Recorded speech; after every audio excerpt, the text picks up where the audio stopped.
So we have Q&A time now, if you're up for it, Diane. Oh, yeah. And we have her book. We have copies for sale. Do you know how much they are? I think they're Who's selling them? There's a Yeah. price on the back. Well, I know at Chelsea Green they're 27, but on Amazon.com they're 17. How about we do 27? Or it's up to you. Anyway. It's a lot of money. Negotiate with Diane for the price of the book. Just when you do that. Questions? Yes. Just in light of, first of all, thank you, and I commend you for being on the lam, and I wish you well.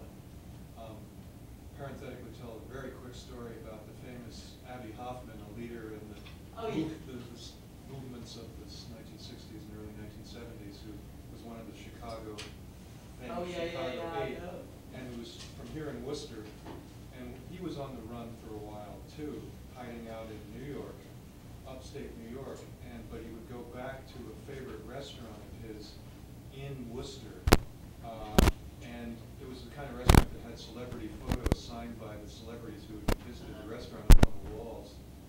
And there was one of Abbie while he was still on the lam. There was one of Abbie Hoffman on the wall, a place called El Morocco, for any of you who may know Worcester. And the picture, there was a photo of Abbie, signed by Abbie. Abbie Hoffman, El Morocco, a great place to eat when you're on the run.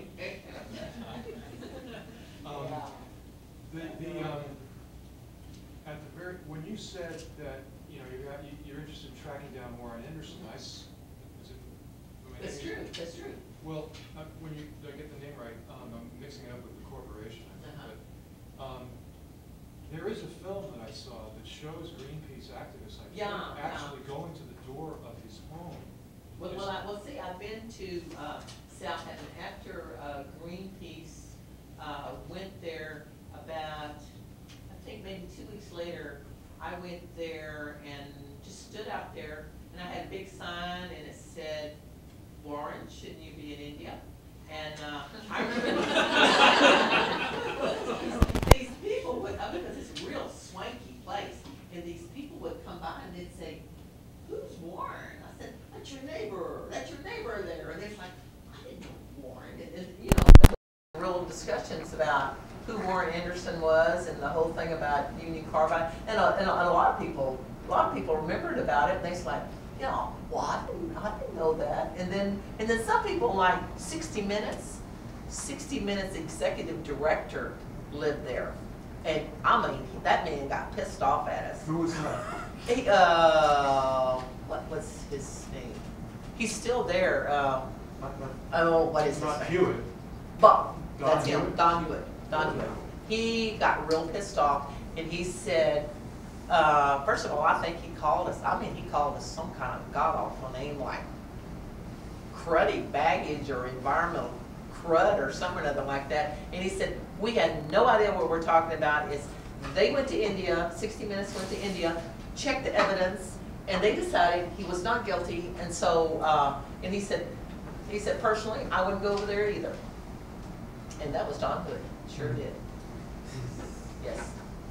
A prominent liberal. Yeah, but he sure wasn't on that one. Part of the liberal media. Yeah. Thank you.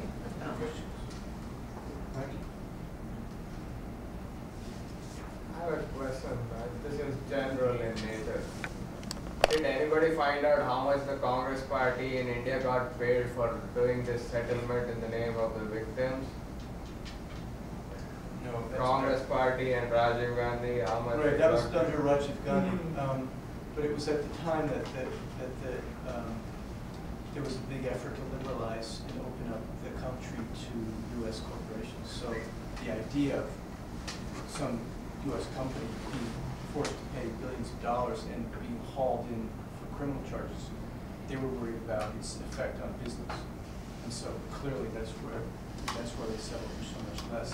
And even in the rejection recently around the extradition order by the U.S. government, it was the same argument. It's like, that doesn't look good, U.S. company, executive extradited to India to face criminal charges. It's not good for business. And so Colin Powell himself wrote letters opposing this whole thing. Bad for business. Can you just elaborate a little on that point? So, to clarify the status of the various legal pieces of this, as I understand the story, there's an... Also strangely liberating, because you, it's very liberating, moving from your heart. Yeah. Yeah, one of the things I also read was a lot of the workers from the companies came out and supported you, you know, via information and stuff. Yes, So I the- was wondering if you could talk a little bit Yeah, about that. in the beginning, the corporations try to keep a division between activists and the workers, because they, you know, that they definitely don't want the workers being on your side, because one, the workers are inside the plant. They know what's really going on. So they'll usually, you know, they'll usually tell all the workers, and they even send memos out to them all the time. It's like, this woman, she's trying to shut down this plant. She doesn't want us to construct it. If we don't build this plant, then we're going to take it to Mexico. You know, they're always saying things like, they're always saying stuff like that. And so, you know, and I remember at one point I did a demonstration against Formosa, and the company hired 300 workers. He paid them overtime just to come out. I had 300 workers that were angry as the dickens, because they were believing what the corporation was saying. It was like, you know, all she's trying to do is shut me down. And they were ready for a fight. And there ain't nothing like having 300 men ready to knock your head off, you know, and I had me and my 5 kids and a couple old fishermen on the other side.